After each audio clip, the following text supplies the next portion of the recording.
अगर आप कुछ वाटर एक डिश में लें तो आफ्टर सम टाइम डिश में से वाटर डिसअपियर हो जाता है, और ये वाटर डिसअपियर होता है फ्रॉम द डिश, तो बेसिकली ये प्रोसेस एवेपोरेशन की वजह से होता है। And evaporation is defined as evaporation is a changing of liquid into vapors from the surface of the liquid without heating it।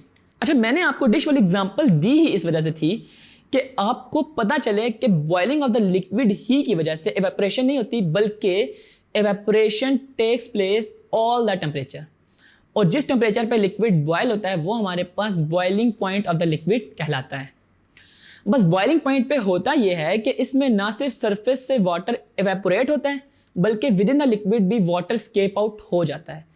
Anyway, evaporation play an important role in our daily life. For example, wet clothes dry rapidly when spread, या फिर evaporation occur हो रही होती है ironing of cloths में, cooling down of the hot liquids में, या फिर common salt की preparation में, या फिर hairs को dry करने में।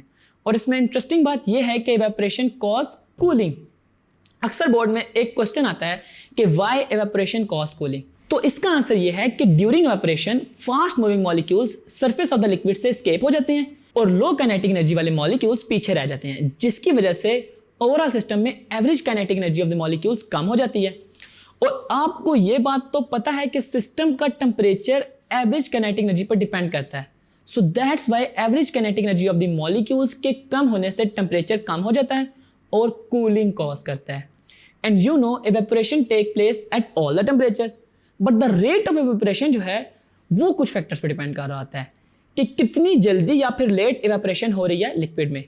बेसिकली ये 4 फैक्टर्स पर डिपेंड करता है। Number 1 temperature, number 2 surface area, number 3 wind, and the last one is nature of the liquid. जैसे हाई टेम्परेचर पे evaporation थोड़ी फास्ट हो जाती है, एंड अगर surface area of the system को कुछ लार्ज रखा जाए तो it means there is a greater number of molecules has the chance to escape from its surface। Similarly, third factor जो विंड वाला है वो भी यही चीज़ है कि विंड की स्पीड हाई होगी सरफेस ऑफ द लिक्विड पे, तो रेट ऑफ evaporation इंक्रीज हो जाएगा। और इसमें लास्ट फैक्टर जो है वो रेट ऑफ evaporation वाला वो है नेचर ऑफ द लिक्विड। इसमें आपने ये याद रखना है कि जिस सिस्टम की हाई एवरेज काइनेटिक एनर्जी होगी वो जल्दी इवेपोरेट हो जाएगा, जैसे कि स्पिरिट जो है वो एज कम्पेयर टू वाटर, इसको आप ऑब्जर्व करें तो वो जल्दी इवेपोरेट कर जाएगा। और इन्हीं फैक्टर्स के साथ हमारा ये टॉपिक एंड होता है, जिसमें हमने देखा कि व्हाट इज इवेपोरेशन और ये किन किन फैक्टर्स पर डिपेंड कर रहा होता है।